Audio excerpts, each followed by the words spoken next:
그렇게 되면 이거 생각나는 영화가 하나 있어가지고, 이거 다 아실 거예요. 볼만한 영화인데요. 빅쇼트라고, 유명한 영화인데, 이게 어느 영화, 어떤, 내용이, 냐면 대강은 아실 건데, 이게 이제 서브프라임 터지기 전에 시장이 너무 과열돼 있어가지고, 이제 그거를 인식한 투자자들이 그 과정을 이제 얼마나 과잉되었는지를 인지하는 과정과 그게 의심에서 확신으로 바뀌면서 숏을 친다는 게 무슨 말이에요? 보통 이제 주식에서 롱을 한다는 거는 이제 우리가 주식 산다는 말하고 똑같습니다. 롱 포지션 해가지고 이제 상승에 베팅하는 거고, 숏은 미리 팔아놓는 거죠. 그래서 떨어지면 그만큼 수익이 되는 거라서 엄청나게 미리 팔았다 뭐 이런 거죠. 빅숏인데 뭐 어차피 스포일러일 수밖에 없는 게 금융위기가 터졌다는 거 다 아실 거니까 결론은 그렇게 돼가지고 나중에는 큰 수익이 됐겠죠. 떨어진 만큼 수익이니까. 그렇게 해가지고 이제 이 얘기가 나왔는데, 이 영화는 사실 그때 이제 시장의 과열, 비이성적 광잉, 뭐 이런 거에 대해서 이제 설명을 많이 해줬고, 특히 이제 미국 사람들이 금융위기에 대한 트라우마가 굉장히 강하거든요. 그래서 이제 우리가 왜 이런 일을 겪었는가에 대해서 이제는 좀 지난 시간이 됐으니까 한번 이야기를 할 필요가 있겠다라고 해서 나온 영화라고 볼 수 있는데, 지금 이 영화를 이제 인트로에 가져온 이유는 이제 경기 침체가 오니까 빅숏을 쳐야 되는 거 아니냐 이런 분들이 좀 많아가지고 카톡 주시는 분들도 많고 해가지고 이제 그걸 고민해서 가져왔는데, 이게 2009년에 나온 책 중에 케네스 로거프라고 굉장히 유명한 경제학자 있습니다. 그래서 이번엔 다르다라는 책 한 번은 들어보셨을 수도 있어요. 그래서 이제 경제나 금융의 역사, 그리고 특히 이제 버블 붕괴에 대한 역사에 있어서는 뭐 최고의 저서다 뭐 이런 찬송까지 받았던 책인데, 그 내용인 즉슨 결론 그겁니다. 제목이 이게 영어 제목하고 똑같은데 그냥 이번엔 다르다는 거예요. 이번에 너무 과열됐지만, 그래서 이제 너무 과잉되면 떨어지는 게 인지상정인데 이번엔 다를 거니까 계속 갈 거야 라고 이제 믿었던 사람들이 금융위기 때 큰 고생을 했다 뭐 이런 얘기거든요. 이런 얘기인데 사실 근데 세상에 완벽한 건 없는지 이 책 저도 굉장히 좋아하고 추천드립니다. 근데 하나 알고 계셔야 될 거는요, 이분이 이제 교수님이니까 뭔가 이제 자료를 수집하고 대학원생이나 이런 조교수들이 이제 데이터를 수집해가지고 그 데이터를 검증해 가면서 자기 주장을 만들어 가셨을 텐데, 그래서 이 책을 읽으면 무조건 조금 시장 오르면 무조건 팔아야 될 것 같아요. 이번에도 다를 게 없을 거니까. 근데 나중에 밝혀졌는데 엑셀 입력에서 오류가 있었습니다. 데이터가 틀렸다는 거예요. 그러니까 이게 뭐가 문제가 됐냐면, 그 입력하는 조교수가 실수를 한 건지, 아니면 일부러 결론을 그쪽으로 몰기 위해서 좀 불편한 데이터를 일부러 누락시킨 건지, 그렇다면, 그리고 실수였다면 이 로고스 교수는 그걸 인지했을지, 그리고 인지했다면 왜 고치지 않았는지, 뭐 그거 알 수 없는 거죠. 알 수 없는 겁니다. 근데 나중에 다 검증한 결과 데이터가 의미가 없을 정도로 많이 왜곡된 건 사실이었습니다. 실제 데이터 비교를 해보니까, 그래서 근데 우연인지는 모르겠으나 결론 도출에 굉장히 의미가 있는 구간이 빠졌어요. 그래서 이제 금융위기 이후로 이제 한창 이 책이 주목을 받았던 게 그 더블딥 해가지고 미국이 다시 빠질 것이다 라고 했던 그 시절에 굉장히 주목을 많이 받았었는데, 이것 때문에 이제 양적 완화나 이제 그 완화적 통화 정책에 대한 비판이 굉장히 했었거든요. 그 비판론자들의 근거 중에 하나가 이 책으로 많이 소개가 됐었는데, 결과적으로는 이제 일단은 믿을 수 없게 됐다는 거죠. 일단은 데이터가 틀린 거니까. 그래서 크로그만 교수 같은 경우는 이제 이걸 보고 엑셀발 불황이다 뭐 이런 말도 했었습니다. 엑셀을 잘못해가지고 불황이 온다. 왜? 잘못된 데이터를 가지고 잘못된 진단으로 잘못된 처방을 하게 되면 그 불황이 예, 보셨어요? 그 불황이 이제 엑셀발 불황이다 해서 참 되게 재밌었던 기억이 나는데, 자, 그러면 그래도 이 책은 읽을만 합니다. 읽을만 합니다. 그것만 알고 보신다면. 왜냐하면 이제 과거에도 시장이라는 건 늘 과열이 있고 공포가 있고 왔다 갔다 했잖아요. 자, 그럴 때 사실 비슷한 패턴을 보였다는 겁니다. 비슷한 패턴을 보였다는 거고 거기에 대한 이야기들이 굉장히 풍부하게 잘 설명되어 있기 때문에 읽어보시면 추천드리지만 거기 있는 그대로 믿으시면 안 된다는 거예요. 그거 그냥 흐름만 보셔라는 거예요. 자, 그러면 자, 말하는 거 보니까 이번엔 다르다고 말하고 싶은 보구먼 이런 생각을 하실 텐데 다르죠. 다릅니다. 그게 사실 이 책 이야기를 갑자기 꺼낸 이유가 뭐냐면 지금 우리가 지나와서 금융위기 터진 지 한 10년 지났는데요. 그때는 왜 그렇게 큰 위기를 아무도 예상하지 못했을까라는 의문이 들잖아요. 뭐 우리나라 IMF도 그랬지만 IMF도 사실은 영화에 보면 어느 한 이제 강만수 역으로 나오는 그 인간이 개새끼라서 나라가 망한 것처럼 나오지만 나라가 그렇게 간단하지 않습니다. 예. 이명박이 5년을 했어도 나라가 안 망했었잖아요. 이게 시스템이라는 게 있는 건데, 이 금융위기라는 것도 마찬가지예요. 그냥 지금 와서 보니까 그냥 쉽게 그런 얘기를 합니다. 지금 이제 미국이 많이 올라와 있잖아요. 그리고 그 상승하는 기간이 역대급으로 가장 길다. 이게 주 논리잖아요. 많이 올랐으니까 이제 빠질 시기다. 요거잖아요. 요건데, 그래서 그런 분들이 한 번씩 하시는 말씀이 그겁니다. 금융위기 때도 각종 우려가 있었는데도 이번엔 다르다면서 이제 고고싱을 외치다가 다 뒤진 거 아니냐? 라고 하는데 그거는 그때 투자를 안 하신 분들일 거예요, 아마. 그때 만약에 저도 투자를 하고 있었고 물론 그래가지고 식겁을 했죠, 그때. 식겁을 했는데 사실 금융위기 때문에 진짜 많이 배웠어요. 진짜 많이 배웠어요. 지금 10년 전이니까 지금하고 그때랑은 시견 차이는 엄청나게 컸겠지만 그때 본격적으로 공부하게 된 원인은 금융위기였습니다. 일단 이해가 안 됐어요. 왜 이렇게 빠지는지에 대해서. 그러니까 죽을 때 죽더라도 알고 죽자 이런 생각에 공부를 시작하게 된 거였는데 일단 이제 그런 분들이 하는 얘기가 저는 그때 기억이 나는 게요. 그때도 사실 고민이 많았습니다. 제가 결과적으로 속았던 건 다우 운송지수였어요. 운송지수가 너무 괜찮았기 때문에 결국에는 물류인데 그렇잖아요. 물류가 이렇게 좋은데 당장 무너지진 않을 것이라는 생각을 그때는 좀 했었어요. 네. 그때 입체적 사고를 지금보다 10년 전이니까 좀 이제 초보 때라. 근데 초보 아니라도 그걸 예상했다는 건 쉽지 않았겠죠. 지금이라도 딱 그 시기에 맞춘다는 건 쉽지 않았을 텐데 아무튼 그때는 다우운송지수를 믿었던 기억이 좀 나는데 그때도 지금 장단기 금리차가 2006년에 역전되거든요. 2006년에 역전되는데 그 2년 동안 엄청나게 싸웠습니다. 이제 무너진다. 뭔 소리냐 더 간다를 2년 동안 싸우더니 그냥 어느 날 무너지더라고요. 근데 그 2년 동안 미친 듯이 올랐거든요. 근데 재미있는 게 왜 사람들은 그 논쟁을 잊고 그냥 사람들이 아무 생각 없이 탐욕에 젖어가지고 투자다 망한 것처럼 기억을 할까? 그거는 지나와서 한 얘기예요. 왜 그랬냐면 그때도 분명히 시장이 고점이다. 시장이 고점이라서 이제 숏을 쳐야 된다는 사람들이 상당히 많았습니다. 의외로. 라구나 라잔 같은 경우는 아예 구체적으로 그 중앙은행장으로서도 이제 막 경고를 많이 했었고요. 실제 무시할 수 없는 정도로 이야기는 굉장히 많이 나왔었습니다. 그래서 이제는 2006년부터 이제 그만하자.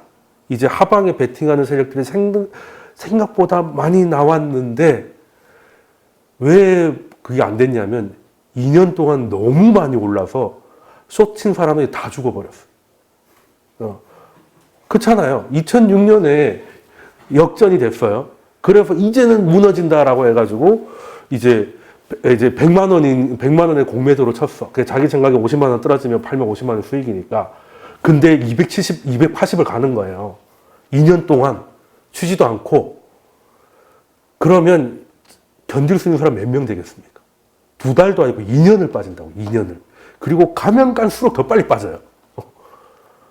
그리고 개인 투자자면 나는 진짜 이거 손주한테 물려줄 각오로 들어갔다. 이러면 모르겠는데, 펀드 매니저들, 채권 트레이더들은 2년이면 영원한 시간이에요. 트레이딩에서 2년은 현실 세계 30년 이상입니다.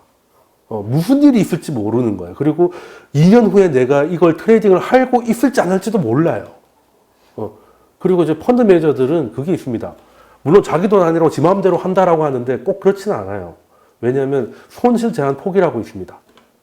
내가 어느 정도 펀드를 운영하는데 손실을 어느 정도 내버리면 쫓겨납니다. 회사 입장에서도 얘 계속 맡겠다가 회사 거덜나게 생겼는데 그렇잖아요. 그거 다 한도 채운 사람들이 이제 나와가지고 오피스텔 차려가지고 매미가 되는 거죠, 뭐. 그렇게 되는 건데. 아무튼, 빅숏에서도 보시면 그 초반에 어떻게 됩니까? 마이너스 97까지 갑니다. 2년 동안 이런 식으로 빠지면 어느 투자자가 기다려주겠습니까? 9.7이 아니고 97%가 빠진다니까요. 야, 그리고 레버리지 쓴 사람들은 이제 완전 쪽박차게 생긴 거죠. 근데 이 양반은 그래도 안 팔고 버텼기 때문에 영화로 나온 겁니다. 못 버티는 사람들은 저기 한강은 아니겠다, 뉴욕이니까 뭐 템즈 허드슨 강으로 가야 되나 어디로 가야 되나 뭐 그렇게 됐을 건데 그래서 사실 의미가 없는 게요. 장단기 금융차가 역전됐다고 치면 역전이라고 말하려면 그 지난 금요일처럼 그냥 살짝 넘어간 게 아니라 일단 2년물하고 10년물이 뒤집어진 채로 한 달은 가야 됩니다. 장중 터치는 의미가 없어요. 아무리 못해도 한 달은 가야 역전입니다.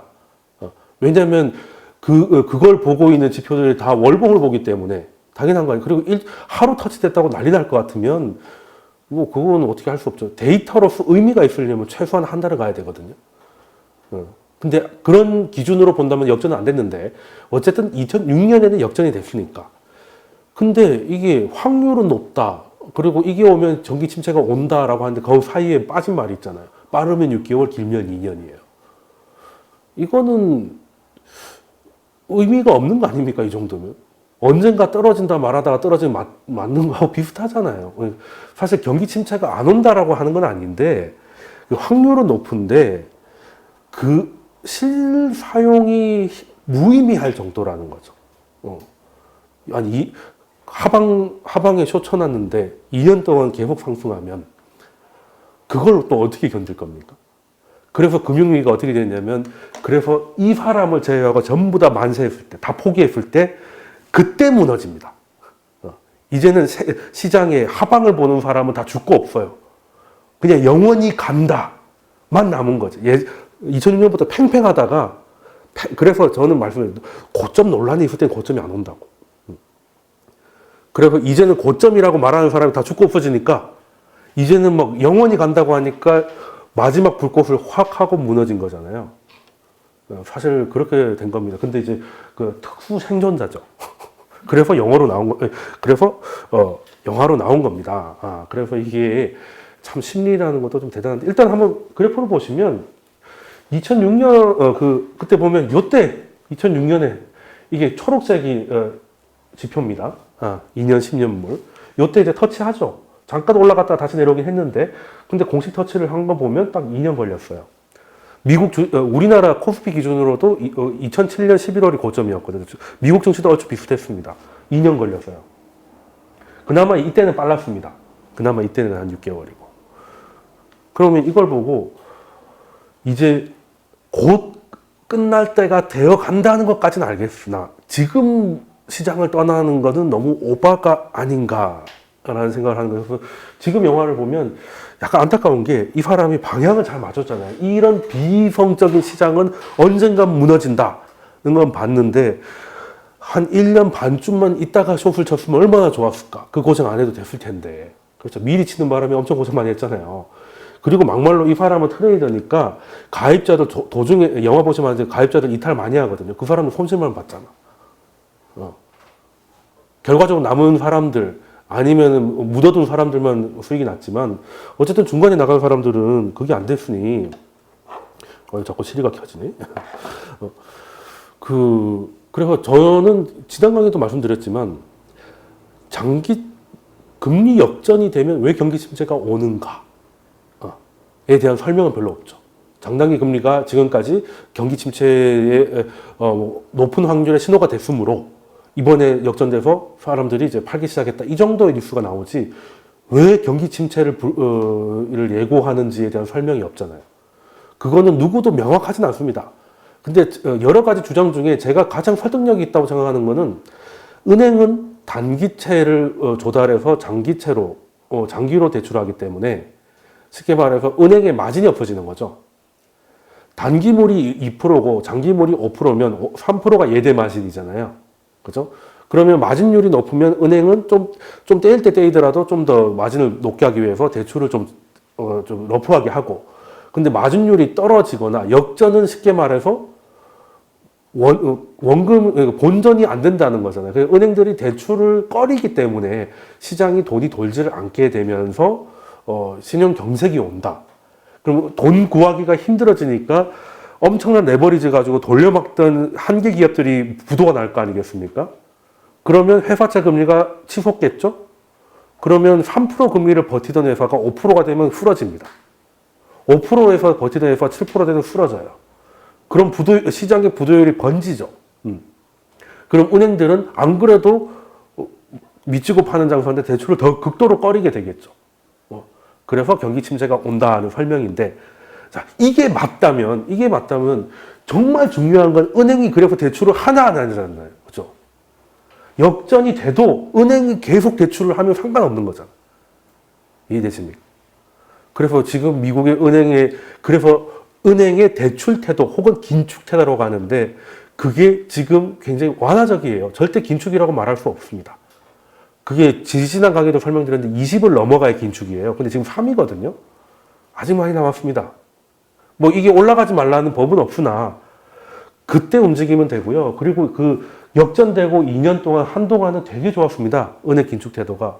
그리고 근데 언제 긴축 태도가 확 긴축으로 쏠리냐면 BNP 파리바에서 서브프라임 관련 펀드에 대한 환매를 거부하면서부터요. 개판이 안 된다. 그러면서 은행이 뭔가 쇠한 느낌이 들어서 대출을 잠그기 시작하고, 그러면서 넘어가기 시작한 거예요. 그럼 그때 숏으로는 그레이트 숏이 됐겠지. 그렇지 않습니까? 뭐 그럴 수만 있었다면, 물론 뭐 그렇게 지나와서 하는 말이지만 그렇게 맞추기 쉽진 않아요. 근데 어찌됐든 그 정도로 소신 있는 분이었으면 그때 숏을 쳤으면 진짜 뭐 엄청나신 분이 됐을 건데, 그 괜한 고생을 한 거 아닌가 하는 생각이 좀 들기도 하고. 그래서 지금 결론은, 첫 번째 팩트는 아직 역전 아닙니다. 왜냐하면 역전이라고 말하려면 두 가지 조건. 일단 역전이라고 하면 2년, 10년물이 역전돼야 되고 그 상태가 한 달 지속. 그렇다고 지금 역전된 건 뭡니까? 3개월물하고 10년물이 역전된 거죠. 3개월, 근데 또 때마침 샌프란시스코 연구준에서 2년 10년물보다 3개월물, 10년물이 더 정확하더라라는 보고서를 내면서 그냥 시장이 퍼렇게 질려버렸습니다.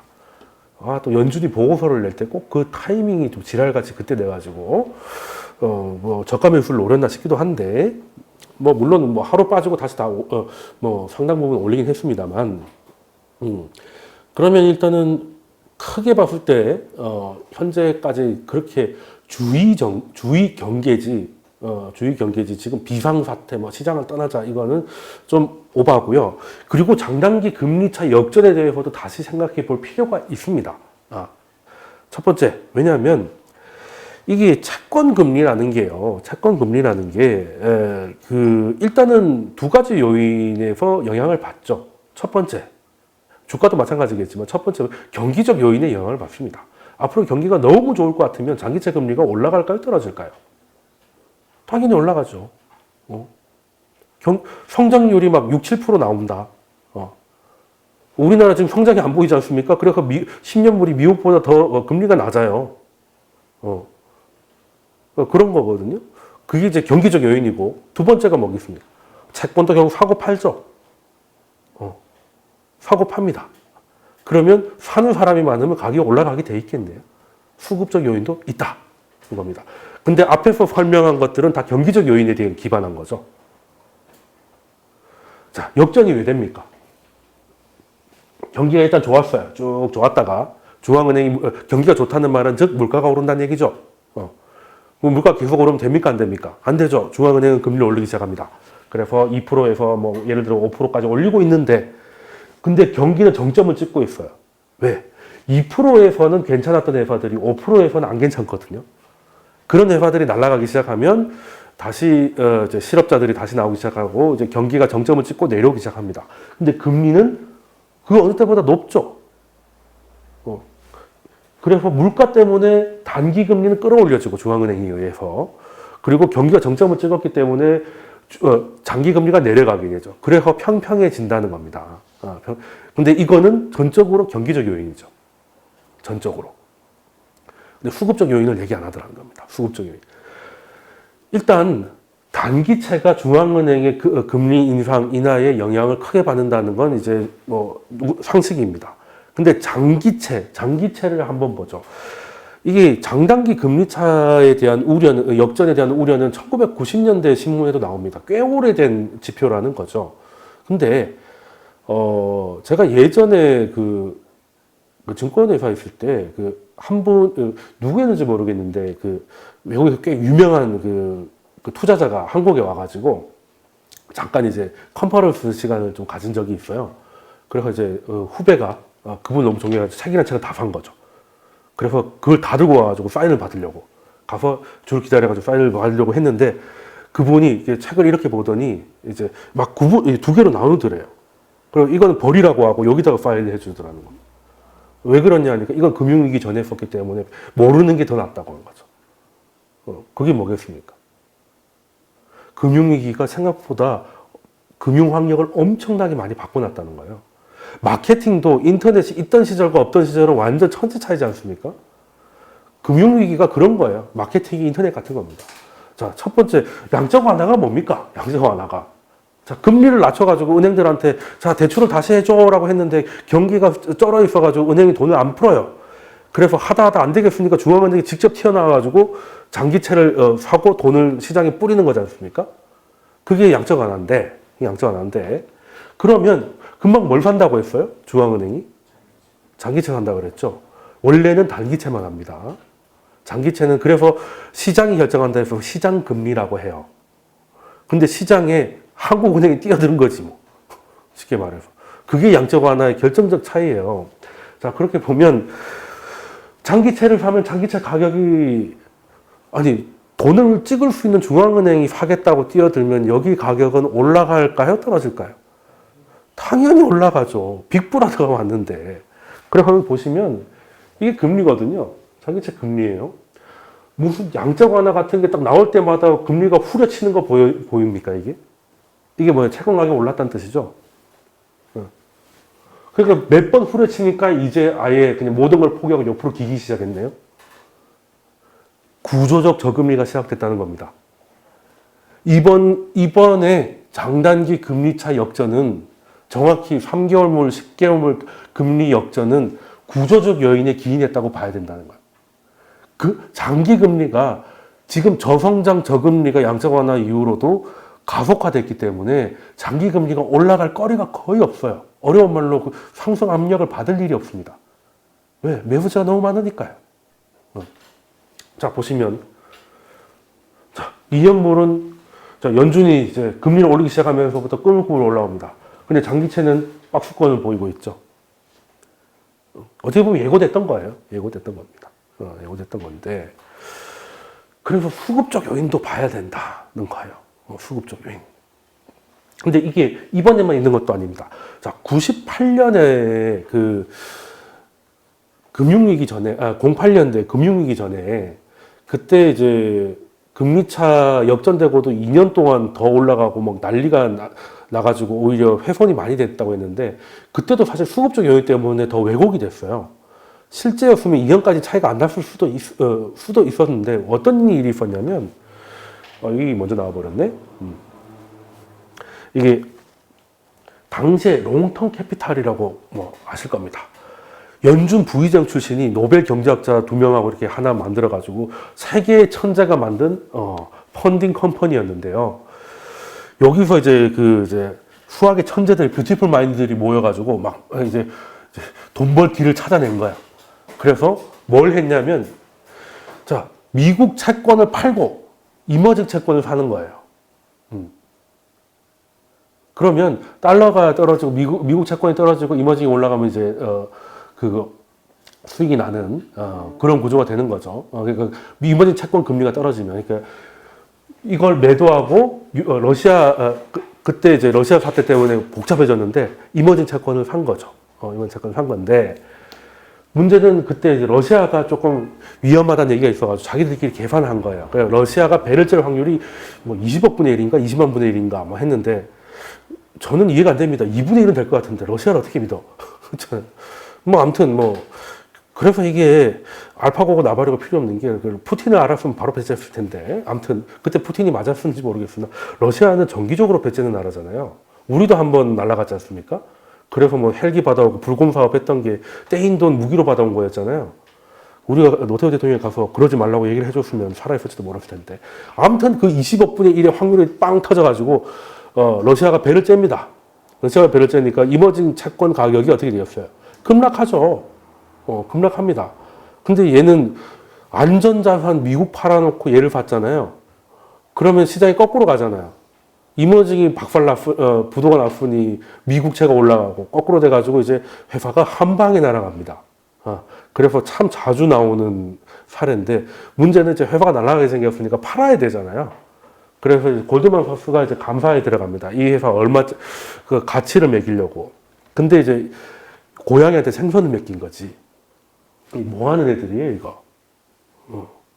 골드만삭스 뭐 하는, 골드만 양아치잖아. 그래가지고 얘네들이 뭘 했나 한번 본 거예요. 딱 나오거든. 미국채 사고, 이머징 팔고. 그걸 보고 사무실 돌아가서 정확하게 거꾸로 합니다. 얘가 정리가 되면 돌아올 거 아닙니까? 그거 다 먹으려고. 그래서 겹치면 딱 포개질 정도로 똑같이 해요. 어떻게 보면 양아치 짓인데. 근데 너무 큰 돈이고 이거는 안 할 수가 없는 거예요. 이거는 사실 제가 그 순간에 있을 때 약간 고민했을 것 같습니다. 그 불법적으로 한 것도 내가 감사의 결과로 트레이딩 포지션을 알았는데 이 포지션이 박살난 거잖아요. 그럼 반대 포지션으로 돈 먹는 거는 당연한 지사인데 그걸 해야 되나 말아야 되나 당연히 해야 될 수도 있지 않을까. 아무튼 뭐 그래서 많이 합니다. 그래서 막 너무 기분이가 좋아가지고 막 친구들한테 이제 비싼 수수하며 자랑을 좀 한 거예요. 소문이 쫙 나가지고 뉴욕에서 전부 똑같이 해버려요. 그래서 미국채 사고 이머징 팔아라가 난리가 난 겁니다. 그러니까 이 회사는 한 방에 갈 게 이제 1분 만에 날아가는 회사가 3초 만에 날아가게 되는 거고요. 반대 포지션이 더 강해지니까. 그리고 갑자기 너도 나도 미국채 사자고 난리가 났잖아요. 그 미국채 금리가 특히 미국채는 거기서 말하는 장기채예요. 장기채를 다 월가에서 사겠다고 하니까 금리가 어떻게 됩니까? 쭉쭉쭉 내려오죠. 그래서 역전이 빨리 된 겁니다. 그런 것도 좀 있어요. 그러니까 그때도 수급 요인. 이것 때문에 속아가지고 같이 날아가신 분들도 많아요. 역전대순이 팔자했다가 2년 동안 이제 피코솥을 당하신 분도 있는데, 뭐 그런 적도 있었고, 지금도 사실 이 지난 얘기를 왜 하냐면 지금도 그렇습니다. 단기채가 올라가는 게 지금 2년 10년물이 아니라 3개월물 10년물이 역전됐는데 3개월물이 왜 역전됐는가를 보면 연준이 이제 금리를 올리지 않겠다고 이번에 선언을 했는데 거의 끽해봐야 내년에 한 번인데 뭐 올해 나가리잖아요. 그러면 단기금리가 올라갈 일이 없는데 왜 올라갔냐? 3개월물은요 1년 이하는 T빌트라고 해가지고 T빌트, T노트, T번드라고 이게 주로 나누거든요. 초단기채, 그리고 이제 중장기채, 그리고 장기채는 T본드, 뭐 이렇게 10년물 이렇게 보는데, 지금 미국 재무부가 이제 올해 뭘 앞두고 있냐면, 이제 뭐 쉽게 스턴이 뭐 들어보셨죠? 부채 한도 협상을 해야 되는데, 그 민주당이 이제 하원을 가져가가지고 한도 늘리는 거 가지고 이제 태클을 많이 걸 것 같으니까, 재무부가 지금 트럼프 행정부가 지금 인프라도 하고 싶은 게 많잖아요. 근데 돈을 쟁여놓고 싶어. 그래서 이제 돈을 쟁여놓는데, 돈을 쟁여놓으려면 어떻게 해야 됩니까? 네. 채권 발행해야 되잖아요. 채권 발행해야 되는데, 올해 8월 정도 되면 민주당과 협상해야 되는데, 장기채를 많이 발행을 해놓으면, 장기채는 또 10년 동안 이렇게 쓰는 거니까, 장기 부채가 늘어났다고 민주당이 뭐라 할 것 같으니까, 졸라 짧은 걸로 끄는 거예요. 3달짜리 이런 걸로. 그러니까 민주당이 뭐라고 하면, 이거 3달 후에 갚을 거예요. 뭐 이런 식으로 하는 거죠. 그래서 이제 민주당 눈치 보고 미리 이제 T빌트, 그러니까 즉 1년 이하, 뭐 1개월물, 3개월물 이런 걸로 졸라게 발행을 한 거예요. 그러면 갑자기 채권 공급이 늘어나요. 그 금리 어떻게 됩니까? 금리는 올라가죠. 채권 가격이 떨어지니까. 공급이 늘었으니까. 그래서 초단기 금리가 쭉 올라간 거예요. 근데 10년물은 그냥 눌려져 있었고. 사실 요것 때문에 올라온 게 큽니다. 공급이 늘었으니까. 어느 정도는 작년이래. 이번 2월 달에 T빌트, 그러니까 1년 이하가 증가량이 15%인데요. 원래는 제일 많은 게 장기채, 그 다음에 중기채, 단기채로 합니다. 근데 초단기채가 제일 많았던 게 09년, 2016년 이후로 처음이에요. 근데 그 폭이 15%, 5.3%, 8.7%예요. 생각보다 차이가 크죠. 발행량이 늘어서 금리 상승 압력이 커졌다는 거를 안 봤다는 겁니다. 단순히 그냥 경기에 대한 두려움으로 본 거 아닌가.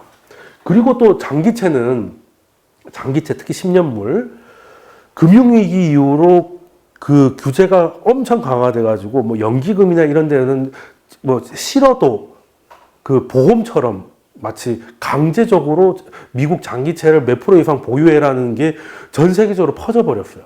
망하는 걸 한번 봤으니까. 안전한 걸 무조건 강제로 넣어요. 근데 미국 국채가 발행되는 데는 미국 국채가 발행량이 이 정도 늘어나면 수요가 이만큼 늘었어요. 그럼 가격 어떻게 되겠습니까? 당연히 올라가죠. 그리고 그 와중에 중앙은행도 사고 있어요. 미국 국채 정말 귀한 몸입니다. 그러니 그 금리가 올라갈 일이 없는 거예요. 너도 나도 사겠다고 난리니까. 그러면 이 많은 것 중에 꼭 요거 하나 산다는 거죠. 싫어도. 이게 싫어도 산다는 말이 여기서 증명되는 겁니다. 사면 손해라는 거예요. 사면 손해인데 법 때문에, 규제 때문에 어쩔 수 없이 사가지고 지금 그 금리가 여기 스프레드가 마이너스로 떨어져 있죠. 이 짓을 왜 하겠습니까? 왜? 강제로 사야 되니까. 그러다 보니까 법으로 강제해 놓다 보니 손실을 감수하고라도 울며 겨자 먹기로 사고 있고, 그게 여기서 확인이 되고 있는 거예요.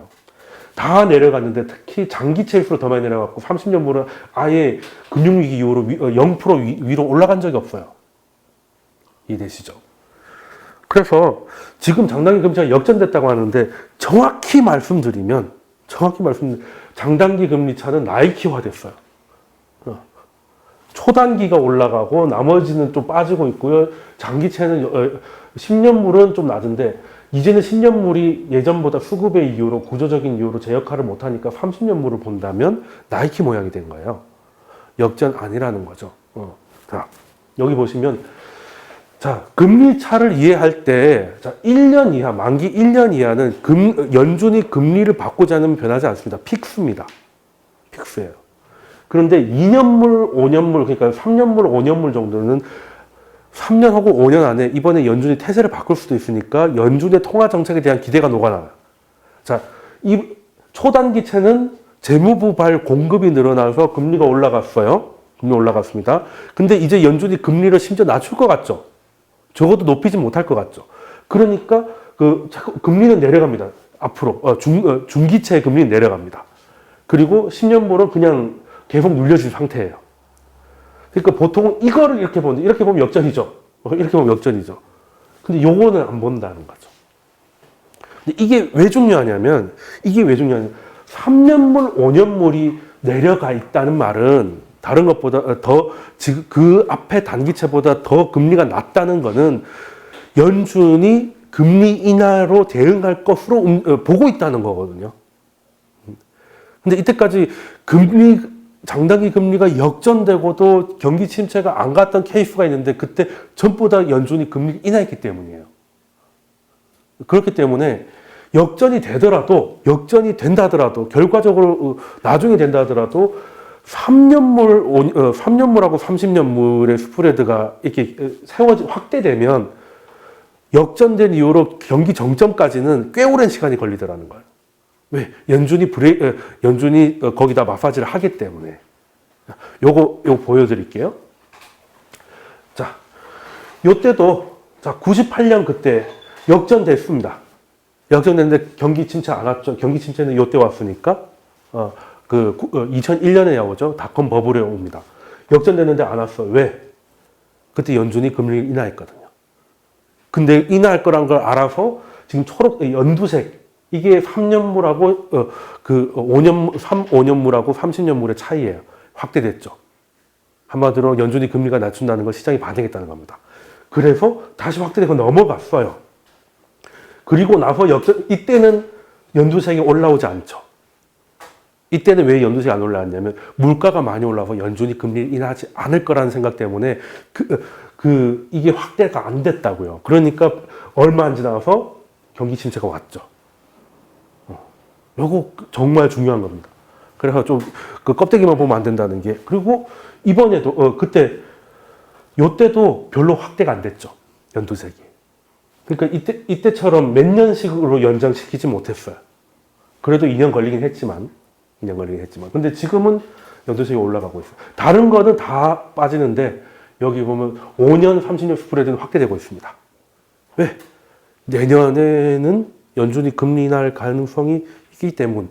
근데 사실 이렇게 생각하면 장단기 금리 역전이 경기 침체에 큰 역할을 한다면, 큰 이제 예고라고 하면 연준이 그냥 금리만 낮추면 아무 일 없는데 왜 연준은 금리는 낮추는 거 2번밖에 안 했냐? 그 생각을 하시면 연준 입장을 생각해 보죠. 연준한테 왜 예전에 아들과 딸이라는 드라마 보셨나요? 보셨을 것 같은데 명작 아니겠습니까? 거기 보면 뭐 아이고 우리 귀남이 이러잖아요. 연준이 그 어머니면 연준의 귀남이는 물가입니다. 후남이나 이런 애들은 고용이나 종말이는 뭐 이렇게 뭐 다른 금융시장이나 이런데 제일 중요한 거는 장남은 물가예요. 그래서 다른 애들이 다 좋아도 장남이 힘들어하면 안 해요. 그리고 장남이 잘 되면 이 집안이 잘 된다는 생각이 있기 때문에 물가만 보고 움직인다니까 일단은. 근데 그걸 조금 바꾼 게 버냉키죠. 이제 고용 같은 걸 보겠다고 했는데 그때만 하더라도 물가만 봤는데 여기 보시면 요때 금리를 낮춰가지고 피해갔죠. 요때도 2번 피해갔는데 그게 97년 그리고 99년 그때인데요. 그때 금리를 낮추면서 피해갔습니다. 경기 침체 안 왔죠. 낮추면 되는 거였는데 왜 그랬어? 물가 때문이에요. 물가. 요때는 물가가 이제 너무 올라가가지고 금리차 역전 때문에 금리 인하를 또 해주기에는 너무 불안했던 겁니다. 그래서 안 했더니 저런 일이 벌어진 거고 그 최소한 PC 물가 상승이 3% 이상 지금 같으면 이제 꿈 같은 수치이기도 하죠. 3%라니. 그래서 이번 같은 경우는 만약에 금리 인하를 하든지 아니면 꼭 금리 인하가 아니라도 이제 다른 현재 뭐 그 자산 축소를 더 빨리 끊는다든지 이런 식으로 나온다면 경기가 스무스하게 다시 회복됐다가 3, 4년 이후에 다시 역전되고 그때 경기 침체가 올 가능성이 좀 높았다. 그리고 이번에 이상하게 사람들이 2020년 막 이럴 때 경기 침체가 올 거라고 다 생각을 하는데 때마침 이때 역전이 되니까 이제 뭐 거의 100%라고 생각하고 좀 오버하는 게 좀 있는 것 같아요. 근데 제가 볼 때는 조금 연장될 가능성이 있다. 경기 침체가 안 오진 않습니다. 그럴 리가 없죠. 옵니다. 근데 그게 오늘 오냐 내일 오냐의 문제인데 전 이것 때문에 연준이 지금 얼마나 많이 바뀐지 아십니까? 연준 태세전이 정말 빨랐거든요. 이번 3월 달은 그러니까 연준이 너무 빨리 움직여서 이렇게 된 것도 있습니다. 그러니까 3월 FOMC가 뭐가 중요했냐면 금리 동결은 이제 오케이고 금리 인상하면 다 죽는 거니까. 그래서 이제 자산 축소나 뭐 이런 거에 대한 얘기였는데 자산 축소도 12월에 마무리할 거란 예상이 있었는데 9월에 마무리하기로 했어요. 한 분기 땡겨준 거죠. 그리고 뭘 했냐면 이게 그 단기채 금리를 이제 낮추기 위해서 MBS를 이제 자산 축소를 할 때도 오퍼레이션 트위스트 하니까 연준 입장에서는 자산이 똑같은데 요거 팔고 요거 사는 식으로 안에 내용물을 바꾸는 거거든요. 그럼 MBS는 팔고 MBS 팔면 어떻게 되겠어요? MBS는 주로 시장 금리에 영향을 주니까 MBS를 연준이 팔면 그만큼 그 10년물 금리가 올라갈 수 있는 압력을 넣을 수 있겠죠. 그 돈으로 단기채를 산다는 거예요. 단기채 금리를 누르려고. 그래서 억지로 이렇게 만들려고 하는 거죠. 근데 재밌는 게 200억 달러를 계속 단기채를 추가로 사겠다는 거예요. 그러면 이거 3차 양적 완화가 400억 달러씩 매달 사는 거였는데 거의 절반 정도 수준의 공급이라는 겁니다. 연준은 빠르게 태세 전환을 한 거예요. 근데 너무 빨리 태세 전환하니까 시장은 점도표에서 지금 올해 2번이었던 걸 한 번 정도로 내릴 줄 알았는데 0번이 됐어요. 화끈하게 없어요. 그러니까 연준 의원 생각해 올해는 금리 인상이라는 단어가 없다는 게 돼버렸어요. 그러니까 이게 처음에 좋은 줄 알았는데 아니 연준이 생각해도 미국의 경기가 많이 침체됐다는 거지. 네, 편한데 앉으시면 됩니다.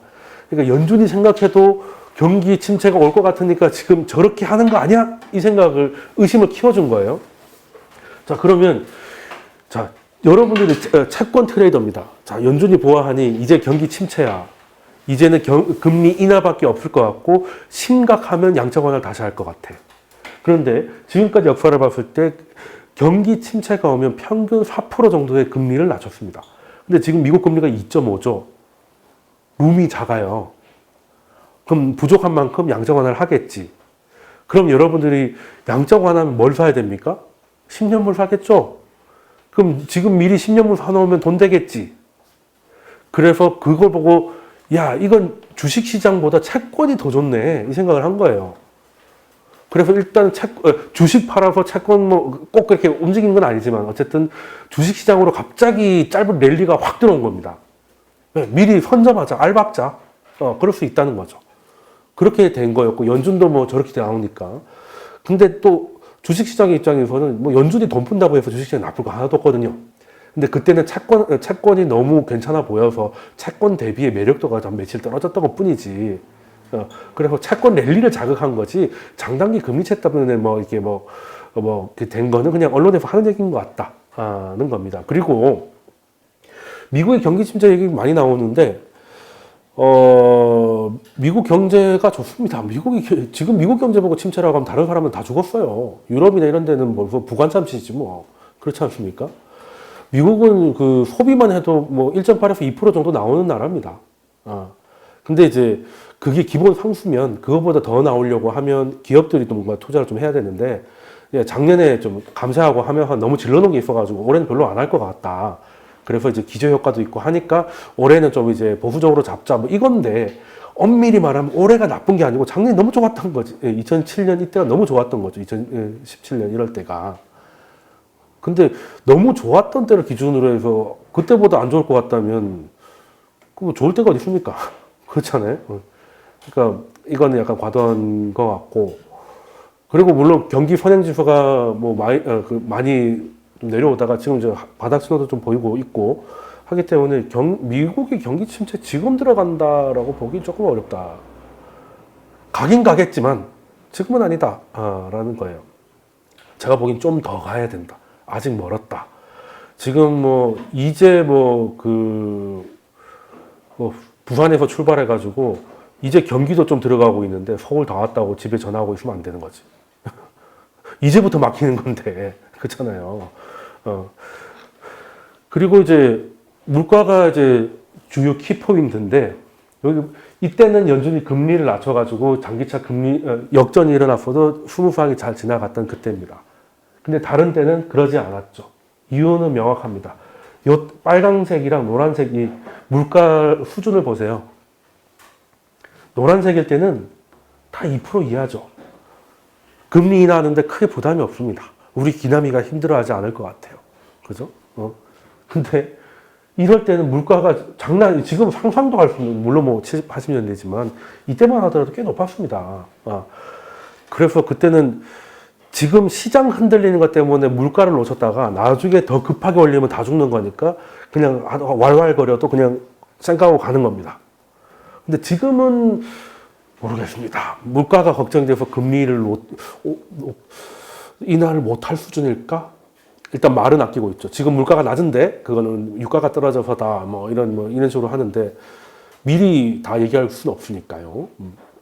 그래서 그리고 또 재밌는 거예요. 참 알면 알수록 어렵다는 게 금리 역전이 되고 나서도 그게 다 경기 침체로 다 가지도 않았고요. 그리고 그나마 확률이 높다고 자주 보도가 되는데 높은 확률은 경기에 대한 확률이에요. 그러니까 경기 호황이냐 불황에 대한 거는 잘 맞췄는데 경기하고 또 주가는 따로입니다. 그러니까 1929년부터 미국의 불황이라고 하면 14번 있었는데요. 그럼 그 14번의 그 기간 동안은 주가가 떨어졌냐? 그것도 아닙니다. 7번 올랐고 1번 떨어졌어요. 한마디로 반반이라는 거죠. 그러니까 역전이 이 정도 됐는데 이때는 역전이 오히려 더 주가를 끌어올린 역할도 했었고, 그리고 실제 나중에 결국에 경기 침체를 맞췄다 하더라도 경기는 침체됐는데 주가가 올라가는 일이 절반이나 됐다는 겁니다. 그래서 참 재미나는 거예요. 재미나는 겁니다. 알 수가 없어요. 그래서 네이버 뉴스를 보면 이제 패가망신의 지름길이다. 뭐 그냥 헤드라인만 보고 뭐 잘못했다가는 이제 그냥 뭐 예전에는 선물 옵션 뭐 이런 거였는데 요즘에 그냥 영어로 공부하십시오. 그래서 국내 언론 보지 마시고 하긴 해외 언론들은 특별할 건 없습니다만, 근데 이번에 경기 침체로 안 갈 거라고 한 IB는 JP모건밖에 없고 나머지는 다 그렇게 보고 있어요. 근데 JP모건이 제일 잘하는 것 같습니다. 골드만 양아치 이런 데보다는 좀 나은 것 같고, 그래서 이거는 그때그때 달라요가 되는 거라서 지금 공포에 쩔어가지고 뭐 어디 다 도망갈 건 없다는 겁니다. 그리고 뭔가 빅숏을 하려면 뭔가 많이 오른 게 있어야 돼요. 뭔가 많이 오른 게 있어야 되죠. 그때는 그래도 그 2006년에 숏을 치는 게 이해가 되는 게, 그때는 이제 미국이 어땠냐면 뭐 나중에 가서는 이제 100%까지 됐지만 초반에는 이제 90%, 85, 90, 95 이 정도 집값 10억짜리에 9억 5천 정도까지 갔고, 나중에는 이제 미쳐가지고 이제 100%까지. 영국은요 120%까지 대출해 준 데도 있습니다. 집이 10억인데 대출이 12억이에요. 혹시 그 취등록세 내기 힘들까봐 그것까지 다 챙겨서. 그때 오바를 너무 하는 바람에 브렉시트가 터져가지고 지금 오도 가도 못하게 됐는데, 유럽의 독고다이가 됐는데요. 아무튼 그 재밌습니다. 근데 지금도 미국은 한 80에서 90 정도 되긴 하죠. 되긴 하는데, 근데 예전에 서브프라임 때처럼 뭐 돈도 없는 양반이 막 살 수는 없는 거고, 그래도 우리보다는 훨씬 대출이 좀 열리는 상황입니다. 이런 상황인데, 자, 그러면 추락하는 건 난리가 있잖아요. 그러니까 일단 뭔가 오른 게 있어야 떨어질 거 아닙니까? 그 뭐 지금 이게 경기 뭐 안 좋을 거 같죠. 주가 1300 간다, 1500 간다, 뭐 이렇게 하는 분도 계신데, 아니 지금 우리나라 주가가 세계에서 싸기로는 거의 샤넬급인데 뭘 얼마나 더 싸시려고. 뭐 모르겠습니다. 뭐 김정은이 드디어 정말 트럼프한테 삐져가지고 미사일 다시 쏘고 하면 또 뭐 잠깐 출렁일 수 있습니다. 그렇게 해도 그건 안 갈 것 같은데. 몰라, 서울에다가 쏘면 갈 수는 있겠죠. 그때 되면 저는 이제 저가 매수의 기회라고 봅니다. 북한 없어지고 재개발하면 또 졸라게 돈 벌 거예요. 그래서 사람만 있으면 되는 거 아니겠습니까? 근데 아무튼 서브프라임 때 그때는 가계발, 그러니까 예를 들어서 그때 미국에는 에쿼티론이라는 게 있어요. 요즘은 거의 없어졌는데 이것도 이제 CDO하고 이제 비슷하게 나라 조지는 데는 큰 역할을 했던 게 에쿼티론이라는 게 있는데, 예를 들어 내가 10억짜리 아파트를 샀는데 5억을 대출 받았어요. 근데 이게 15억이 됐어요. 뭐 우리 기분 좋잖아. 그냥 넘어가죠. 그래, 전화가 옵니다. 50% 대출 가능한데 10억일 때는 5억이었는데 지금은 15억이니까 2억 5천 더 해드릴게요. 그럼 2억 5천 더 받아가지고 딴 집을 삽니다. 아니면 차를 바꾸던가. 서브프라임이 이렇게 해가지고 미국이 좋았던 거예요. 가계발 투자가 엄청났던 겁니다. 그러니까 내 이름으로 다 사다 보니까 그 영화에도 나오는 게 개 이름으로도 집을 사잖아요. 말 그대로 개집이지. 말 그대로 개집인데. 그런 과열이 있으니까 나중에 붕괴가 되는데, 지금 세계 어디에 과열이 있습니까? 지금 투심을 보세요. 다 뭐 못 팔아서 한달입니다. 금리를 올렸더니 올린다고 뭐 난리가 나고, 그래서 연준이 그래 안 올릴게 했더니 이제 경기 침체가 오나 봐 하고 또 이러고, 이래나 저래나 뭐 완전 그냥 사자는 사람 아무도 없는데 무슨 과열이 있냐는 겁니다. 과열 없어요. 하다못해 부동산 시장도 조정받고 있죠. 뭐 물론 그것도 조정받다가 다시 반등 나오고 있지만, 또 어디가 도대체 과열이면, 과열을 안 보신 분들이에요. 과열이라고 하면 비트코인 때 생각하시면 됩니다. 제가 비트코인 때 인생이 너무 한가하고 이래가지고 엑사이팅한 마술을 얻고 싶으시면 하라고 했거든요. 2천만 원 넘어갈 때도 사는 게 행복이고 뭐 이래가지고 그냥 살면서 우울이라는 게 뭔지 몰랐다는 그런 분들한테 한번 해보라고 한 거였거든요. 그 얼마 전 유튜브 강의에 그때 좀 지나서 올라가는데 지금 와보니까 대박인 거죠. 예. 아무튼 그때는 어느 정도였냐면 원래는 저한테 강의 와가지고 비트코인 어떻게 생각하십니까? 라고 물어봐야 되잖아요. 처음에 어떻게 생각하는지 물어요. 안 좋게 생각합니다. 망할 거예요. 이런 식으로 개발을 했는데 나중에 가니까 저를 가르치던데 소장님 이걸 한번 들어보시고 막 갑자기 링크를 쏘고 막 그래요. 네. 그러니까 주변 사람을 가르치려 들잖아요. 그러면 그때가 꼭대기입니다. 그때가 꼭대기. 진짜 그때가 2000에서 2500 넘어갈 때였어요. 그때가 꼭대기입니다. 그게 과열이에요. 그게 과열. 그리고 비트코인이 3개 8시 뉴스를 일면 장악했을 때. 예, 그때는 다 나왔잖아요. 그 정도 돼야 과열이죠. 그리고 그 과열이 어떻게 됐는지 아시잖아요. 지금 한 400만 원 하니까. 전 생각보다 잘 버틴다고 생각하고 있는데. 아무튼. 예. 그런데 지금 그런 게 어디 있습니까? 지금 주식한다 하면 미쳤다 그러죠. 미쳤다 그러고. 미국 주식가 너무 많이 올랐는데. 라고. 유럽에 투자할까? 아이고, 뭐, 요즘 독일 별로래요. 뭐, 할 수 있는 게 없습니다. 할 수 있는 게 없어요. 그러니까 과열이 아닌 거죠. 여기서 떨어질 게, 뭐, 올라간 게 있어야 떨어지지. 자, 말로만 하지 말고 근거를 보여드릴게요. 기업의 설비 투자 없습니다. 안 하는 거죠. 안 해요. 가게는 완전, 그때 서브프라임이 이 정도였잖아요. 쫄딱 망했습니다. 많이 돌아왔다고 하지만 미국의 가게는 지금 오히려 빚을 갖고 있는 상황이라고 봐야 돼요. 마이너스권이잖아. 그죠?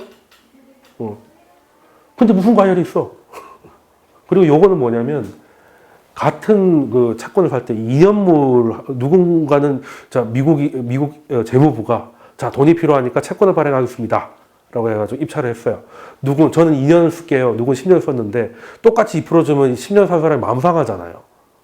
난 10년 한데 단돈 몇 푼이라도 더 줘야 되는 거 아닙니까? 이게 상식이잖아. 그죠? 그래서 그 기간만큼 프리미엄을 더 준다고 해서 그게 텀 프리미엄이라고 해요. 근데 요즘은 오히려 마이너스야. 10년물 사면 오히려 이제 더 눈치 봐야 된다는 거죠.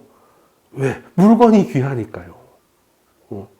그래서 이런 구조적 때문에 장기금리는 눌려져 있고 단기금리는 연준의 긴축과 뭐 재무부의 삽질이 그 하모니를 이루면서 잠시 끌어올린 거고 그래서 이제 폭락할 거다 숏을 치자 하는데 숏을 칠 데가 없더라 하는 거죠.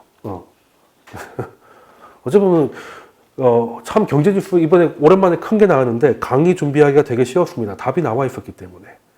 그리고 또 제가 이런 얘기를 하면 네가 뭘 한다고 하니까 묻어가기로 하겠습니다. 전 연준 의장 옐런 의장이 이제 저랑 똑같은 얘기를 했죠. 이거는 경기 침체 시그널이기보다는 금리 인하 가능성을 키우는 요인이다. 역시 이제 짬밥이 더 되는 게 느껴집니다.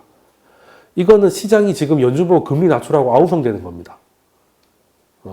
물가도 이 정도인데 좀 이제는 긴축을 멈추는 정도가 아니라 한번 낮춰줘야 되는 거 아닙니까? 이게 약간 시위성이라고 봐야 된다는 거죠. 그래서 이번에는 채권 트레이더들이 뭐 침체 베팅하는 기보다는 연준의 금리 인하 압박이라고 해석하는 게 옳다는 거고 연준이 만약에 금리 인하를 그리고 더 당장 해버리면 또 안 좋습니다. 인하하라고 했다고 덜컥 해버리면 제 친구도 그랬어요. 그러니까 열심히 일만 하고 아무것도 모를 때 구미에서 공장에서 일할 때 외국인들이 이제 상하 관계가 없잖아요. 같은 아시아라 하더라도 중국도 이제 그 높임말이 없잖아요. 우리나라 이놈의 그 높임말 때문에 좀 경직된 사회야. 한국 남자들 만나면 제일 중요한 게 뭡니까? 나이부터 그 서열을 해야 그때부터 말이 통하잖아. 형님 뭐 동생 해야 이제 그때부터 이제 술 한잔하고 친해지는 건데 그 전에는 졸라게 눈치 봐야 되잖아요. 몇 년생이세요? 뭐 이러면서 무슨 띠세요? 뭐 이러면. 근데 외국엔 그럴 이유가 없는 게 외국엔 나이 물어보는 게 굉장히 실례입니다. 물어볼 일도 없고 사실 그렇잖아요. 그리고 요즘에 대기업들이 뭐라고 합니까? 뭐 직함을 없애자, 뭐 다 팀장으로 하자, 다 매니저로 하자고 했는데 그것도 어쩔 수 없는 게 다 김 매니저, 정 매니저, 최 매니저, 박 매니저, 덕금 매니저 다 있어요. 근데 원래 선배잖아요. 그럼 김 매니저님이고 자기보다 후배면 어이 김매 이렇게 불러요. 그러니까 이게 하루아침 되는 게 아니라니까. 판교 이런 데 가면 거의 뭐 어이가 없다고 그러잖아요. 그 회사는 젊어가지고 새로운 시도를 하는데 아직 사회 문화가 좀 있고 그 와중에 90년생은 이상한 소리 하고 뭐 그런 거죠. 사장님 뭐 웨라벨 가져와 뭐 이러고 있으니까 이제 황당한 건. 뭐 물론 근데 이제 이해는 합니다.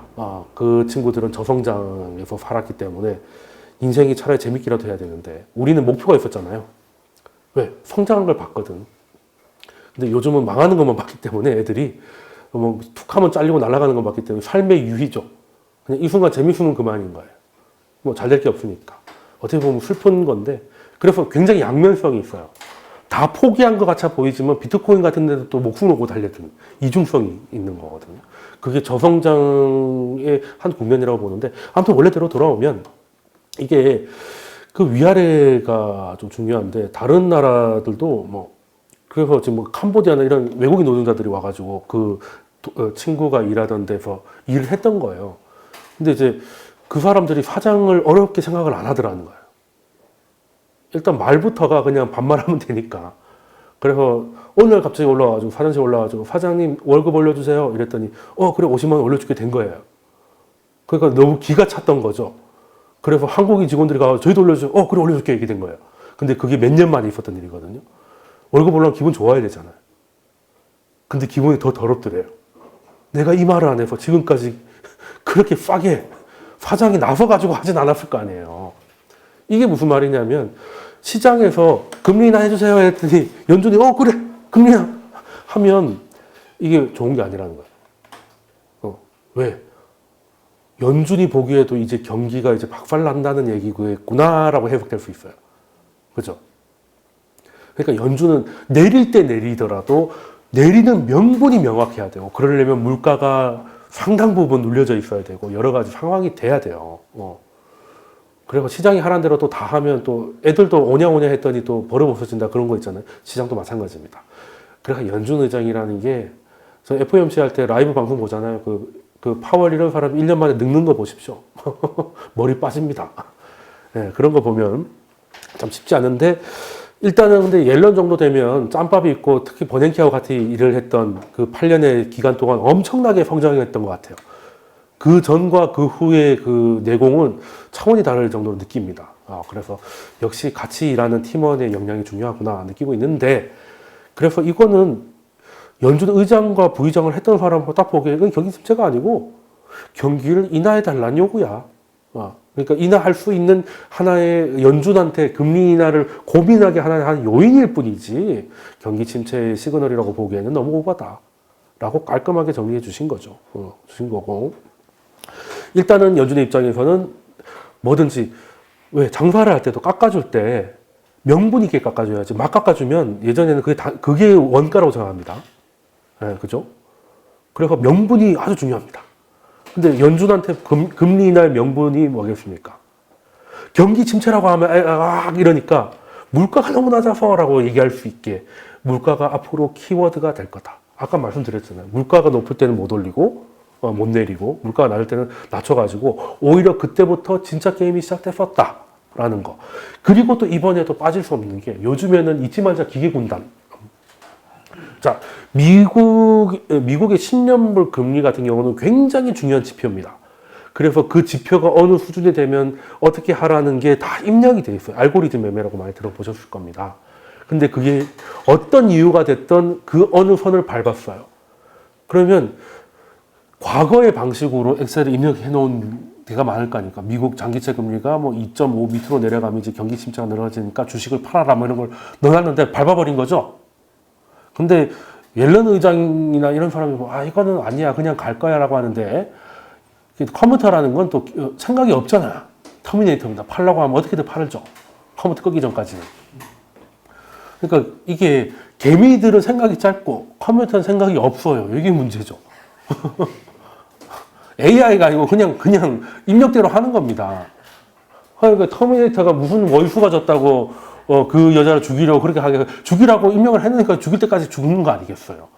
그러니까 이게 변동성을 키우는 겁니다. 미국 장기채 2.5%는 중요한 그 라인, 그 밴드는 중요했기 때문에 그걸 건드리면 자동 매매가 당연히 있을 수밖에 없었을 것이다. 그게 또 약간만 하면 될 걸 좀 밀어내는 그런 변동성을 키우는 데는 큰 요인이 됐을 것이다 라고 보고요. 그래서 잊지 말자 기계 군단. 예전에는 개미들이 역할을 했는데 기계 군단이 더 무섭습니다. 요즘에는.